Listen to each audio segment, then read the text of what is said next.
All right, let's do just a really quick walkthrough on the inside. Nothing too crazy. I mean, compact van, made for a lot of fun. Table right here, trash can. That table will fold up. It'll come out towards us and go this way to give you a nice eating area. I'm going to take a step back. You've got another little access table right here that you can use if you need extra prep. Pull that lever down, table goes away. We talked about the sink, but fairly easy to operate. You've got 3 drawers, overhead, overhead. Again, there's our control panel. You've got a pantry right over here. These are fairly easy to operate. Push them, lever comes out, that unlocks them. You have access to everything that's in here. All your basic cooking utensils are in here. Same thing with the drawers. Good to go. This is your wet room right here. You'll notice this lock right up here. Anytime you're moving, that needs to be locked. But turn it counterclockwise, and it's going to open the shower. Okay? This is your shower and wet room. You've got a shower curtain here, shower handle, everything there. You've got a toilet paper dry area so that'll keep the toilet paper from getting wet if you're showering. You've got a little storage compartment for your soap and things. Now you've got your Tecma cassette toilet. Pretty easy to operate. What's really nice about this is it rotates depending on what you're doing in here. Right back here is the blue button. That's going to put water inside. Hold that button down, put some water in it, then come right down here. You see this gray lever. Just push it over and push it back. That will dump any material that you have in it into that cassette underneath.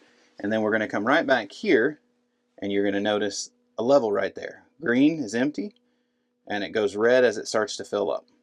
So this will all be cleaned up. Don't worry about that. It does get wet. Sometimes water does come out in the shower. Don't worry about it. And then right back over here, I keep some, we'll call it blue fluid. That will mitigate the smells. So each time you empty and after you rinse the cassette out, just dump a little bit of that in there. Helps the smell not go down. Helps the smell not be so bad because it is a cassette toilet. Think of it similar to porta potty. All right, I did want to talk about this real quick. For the shower,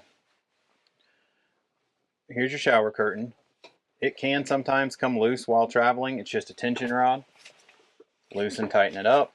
I do recommend keeping it on here though, because water will drip out on the floor. But this is your vent fan. Okay, it is a small space in here. Sometimes you might need it if it's a little smelly or if you're taking a hot shower, but it's really simple to operate. It's just a lever. All you got to do is push up. Just grab it with your hand. Hard to do and hold the camera and push up. You'll see those silver went away. Press this button.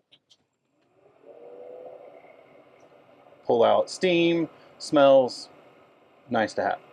Turn it off. Press the button. Grab this handle. Just pull down. And you see the silver there. That means it's down. When this is white's touching white, that means the vent's open. Pretty easy. You've got your back area. We're going to lower the bed.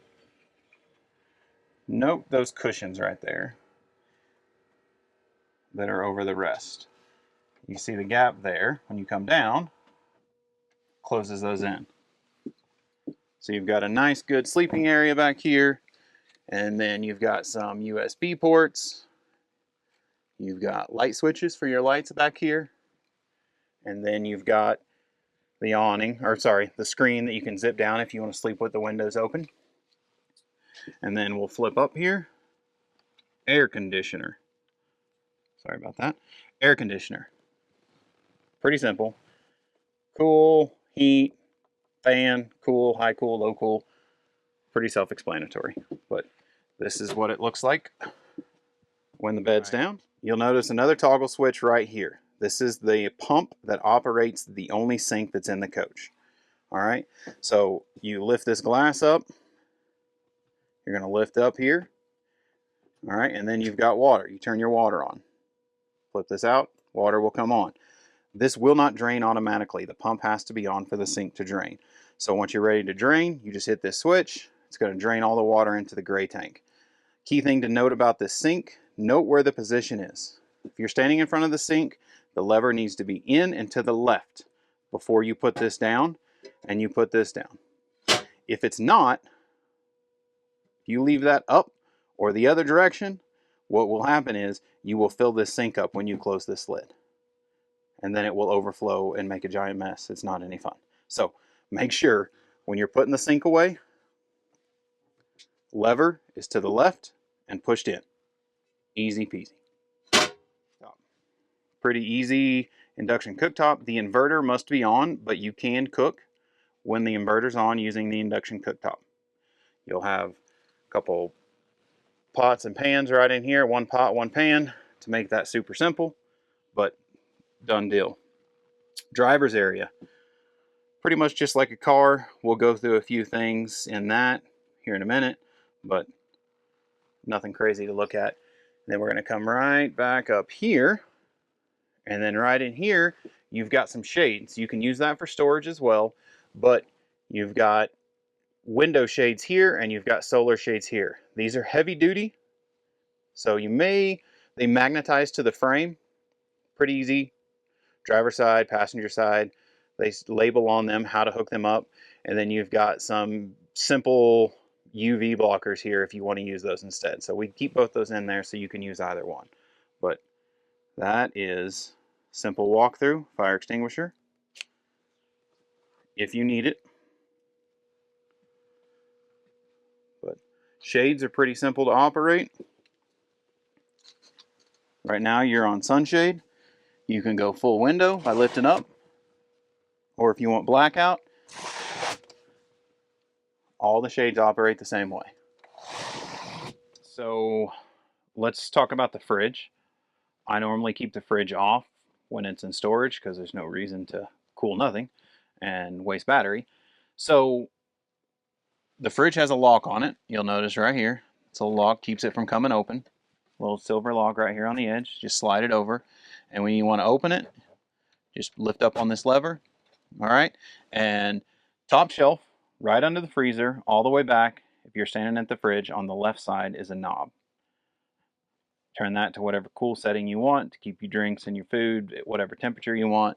You do have ice up here if you should, freezer up here if you have some meat or something that you want to keep a little colder, or liquor or whatever it is. But that'll go right inside here.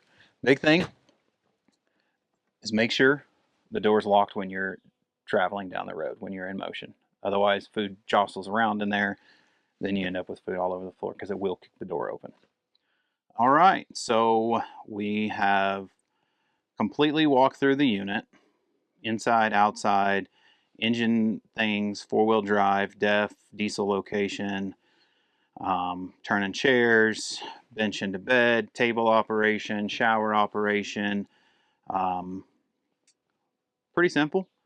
A couple key things to note. You've got to have the water pump on if you're not hooked up to city water. If you're hooked up to city water, which means campground water or house water through the port that we talked about outside, you don't need the pump if you're using that. But if you're using the water in the tank, you got to have the pump. Remember the switch here on the sink to drain it. Turns that pump on. It's a momentary switch. It doesn't stay on. Just do not run it dry, please. Make sure there's water in there as soon as the water's out. You'll kind of hear it switch over. There's no water running through the pump. Stop. That'll burn the pump up. And window bed operation. It's a great unit. It's fun. I'm taking it out multiple times. Had some fun in it. Camped. Great. Solar will last you all night long. Again, remember, if you want AC, you've got to be hooked up to 30 amp. Otherwise, open the doors, put the screens down, get a nice breeze in here, and it's great. So hope you enjoy your trip. Again, I've said it in multiple videos. Don't hesitate to reach out if you have any questions while you're on your trip.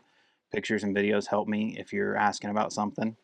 One thing I did forget to say is right below me is the breaker panel. So if something goes out, two things to check. Check your main power right here on just in front of the kitchen cabinet. your main house power, make sure that is on, and then you can check breakers right underneath here. It's really simple, just like a house. Open it up and look for the breaker that's flipped and flip it back. Nice and easy.